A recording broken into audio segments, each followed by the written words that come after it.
Hello designers and architect, क्या आप हर बार AutoCAD में नई ड्राइंग के लिए बार बार यूनिट, लेयर, डायमेंशन और टेक्सटाइल सेट करते हुए थक गए हो? आज की इस वीडियो में मैं आपको बताऊंगा कैसे एक परफेक्ट ऑटोकैड टेम्पलेट फाइल बनाई जाती है जो हर इंटीरियर डिजाइनर, आर्किटेक्ट और ड्राफ्टर के काम को 50% फास्ट बना देता है। सबसे पहले बात करते हैं टेम्पलेट फाइल की इंपॉर्टेंस क्या है। मान के चलो मेरी ये ड्राइंग है, इसमें मैंने यह यूनिट सेट कर रखी है, फिर मैंने लेयर्स बना रखी हैं, जो डायमेंशन कर रखी है मैंने, उसके डायमेंशन के अलग अलग डायमेंशन के फॉर्मेट बना रखे हैं, डायमेंशन के स्टाइल बना रखे हैं, सब कुछ अपना सेटिंग कर रखी है। फिर मैंने पेज सेटअप कर रखा है, इसमें मैंने टाइटल बॉक्स सेट कर रखा है, पूरा सब कुछ बाउंड्री बाउंड्री सब बना रखी है।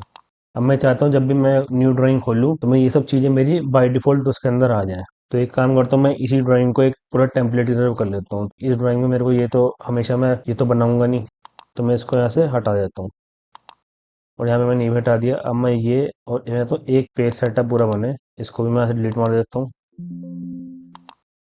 ठीक है, अब मेरी इस ड्राइंग में कुछ नहीं है, मैं सब कुछ डिलीट मार देता हूँ यहाँ पे। अब मैं क्या करता हूँ, यहाँ पे जाता हूँ सेव एज में, यहाँ पे मैंने क्लिक करा, यहाँ पे आ रहा है सेव। अब यहाँ पे मैं DWG फाइल है, DWG को मैं यहाँ पे कर देता हूँ docket drawing template dot DWT। याद रखना मुझे DWG फाइल से डॉट DWT में आना है, ये टेम्पलेट का फॉर्मेट होता है। फिर उसके बाद जहाँ आपको सेव करना है वहाँ पे आप सेव कर सकते हो कहीं भी। समझ लो मुझे यहीं पे ही सेव करना है टेम्पलेट के अंदर ही। यहाँ पे मैं नाम लिख सकता हूँ, मैंने यहाँ पे लिखा न्यू टेम्पलेट, न्यू टेम्प, इसको सेव कर दिया। यहाँ पे कुछ डिस्क्रिप्शन वगैरह पूछ रहा है, इसकी कोई नीड नहीं है, आप ओके कर दो। जिस ड्राइंग का मैंने टेम्पलेट बनाया है, सिर्फ मैंने क्या करा है, उसको एक एक्स्ट्रा फाइल सेव एज करिए DWT में। अब जो DWG फाइल थी वो वैसी की वैसी रहेगी, कौन सी फाइल है आपकी, जहाँ से आप ओपन करोगे वहीं से ओपन हो जाएगी। ये DWT फाइल एक एक्स्ट्रा फाइल बन गई है। क्लियर दोस्तों? ये टेम्पलेट सेव करने के बाद अब मैं एक न्यू, अगर आपने अभी तक वीडियो को लाइक नहीं किया है तो यार लाइक कर दो। मैं आपको इतना कुछ फ्री ऑफ कॉस्ट सिखा रहा हूँ तो यार एक लाइक तो बनता है, और कमेंट भी करो आपको ये वीडियो कैसी लग रही है। अब मैंने एक न्यू ड्राइंग खोली, अभी वो जो मेरी सेटिंग थी वही वो आएगी नहीं। देखो अब यूनिट में जाओगे, डेसिमल आ रहा है जो कि बाई डिफॉल्ट आता है। लेयर प्रॉपर्टीज में आओगे, अभी कुछ नहीं आ रहा है, ब्लैंक आ रहा है। ठीक है, डायमेंशन सेटिंग में भी मैं अभी नॉर्मल आ रहा है। तो अभी हमें एक सेटिंग करनी पड़ेगी। हम पहले कहेंगे ऑप्शन पे, ओपी से ऑप्शन खोला हमने, यहाँ पे एक ऑप्शन आता है टेम्पलेट का। जैसे टेम्पलेट सेटिंग पे क्लिक करा, यहाँ प्लस पे टिक करा, फिर यहाँ पे default template file new to Q new पे आ रहा है, इस पे क्लिक करा, यहाँ पे नन लिखा आ रहा है, ब्राउज कर लिया। जहाँ पे हमने टेम्पलेट सेव करी थी वहां से हमने उस पाथ पे जाके हम इसे ब्राउज कर लेंगे। हमने यहीं पे सेव करी थी माई टेम्पलेट के नाम से, सॉरी न्यू टेम्पलेट के नाम से। न्यू टेम्पलेट पे क्लिक करा, ओपन करा और अप्लाई करेंगे और ओके कर देंगे।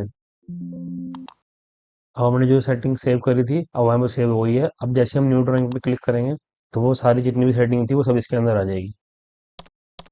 देखो यूनिट डेसिमल होती है नॉर्मली, आर्किटेक्चर में आ गई क्योंकि मेरी जो ड्राइंग जो टेम्पलेट बनाया था मैंने वो आर्किटेक्चर में था। लेयर्स सारी आ गई हैं, डायमेंशन सेटिंग देखोगे डायमेंशन सेटिंग भी आ गई है। ठीक है, और ये मैंने एक पेज सेटअप कर रखा था, पेज सेटअप भी आ गया है। जैसे मैंने ये, मेरे को लगता था कि जैसे कि ये टाइटल बॉक्स हमेशा मेरा यूज होता है, हमेशा मैं इसको क्रिएट करता हूँ, हमेशा मैं दूसरी फाइल से लेके यहाँ पे कॉपी पेस्ट मारता हूँ, फिर मैं इसे बाउंड्री बनाता हूँ अपनी ड्राइंग की। तो ये इतना सारा काम हम इजिली बना सकते हैं।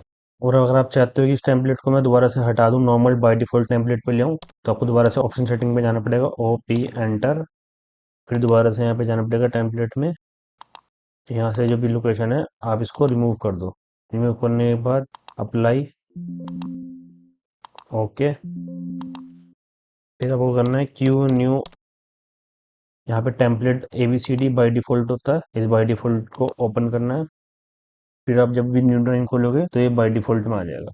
बाई चांस जो आपने टेम्पलेट बनाया है वो गलती से डिलीट हो जाता है किसी रीजन से, तो जो आपने उस टेम्पलेट से फाइल बनाई होंगी, ड्राइंग बनाई होंगी, उसमें कोई चेंजेस नहीं आएंगे, जैसी आपने बनाई थी वैसी ही रहेंगी, अगर आपने वो ड्राइंग को सेव कर रखा है। बट जब भी आप new file create, new drawing open करोगे तो वो टेम्पलेट अब दोबारा नहीं आएगा। बाई डिफॉल्ट जो भी उससे पहले जो लास्ट टेम्पलेट रहा होगा वो उस टेम्पलेट पे शिफ्ट हो जाएगा। तो दोस्तों अगर आप चाहते हो कि आपका ड्राफ्टिंग काम प्रोफेशनल और फास्ट बने तो टेम्पलेट बनाकर रखना इज अ गेम चेंजर।